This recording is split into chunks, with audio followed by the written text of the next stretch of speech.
নামাজ, সুবহানাল্লাহ, মুসলিম পরিবারে জন্মগ্রহণ করে নামাজ পড়েন না কেন? নামাজ কি হুজুরদের উপর ফরজ? বলেন। আপনার বয়স কি 10 বছরের নিচে? তাহলে আপনি নামাজ পড়েন না কেন? ফরজ মানে কি? আপনি ইচ্ছা হইলে করলেন, ইচ্ছা হইলে করবেন না, নাকি? এটা ফরজ? ফরজ হয়তো বোঝেন। ফরজ কি? ওই যে প্রত্যেক রাতে যে মেয়ের সাথে খষ্টি নষ্টি না করলে আপনার ঘুম হয় না, ওইটা হচ্ছে ফরজ। স্কুলে কলেজে গিয়ে মেয়েদের সাথে অ্যাফেয়ার্স করা, ডেটিং করা, এই পাবজি খেলা, আমাদের সবার উপর এখন ইউটিউবিং, ফেসবুকিং ফরজ। ফরজ বোঝেন, এইভাবে বোঝেন, এগুলো হচ্ছে ফরজ আপনার উপরে।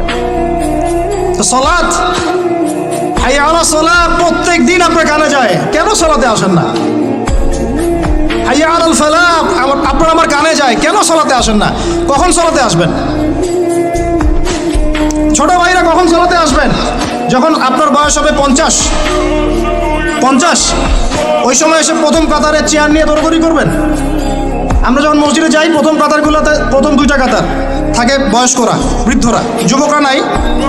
আর ওই সময় চেয়ার নিয়ে মারামারি, কারণ এখন তো সেজদা দেওয়ার মতো শরীরের ক্ষমতা নাই। আর কে আগে চেয়ার দখল করতে পারে, ওই হচ্ছে প্রতিযোগিতা। তো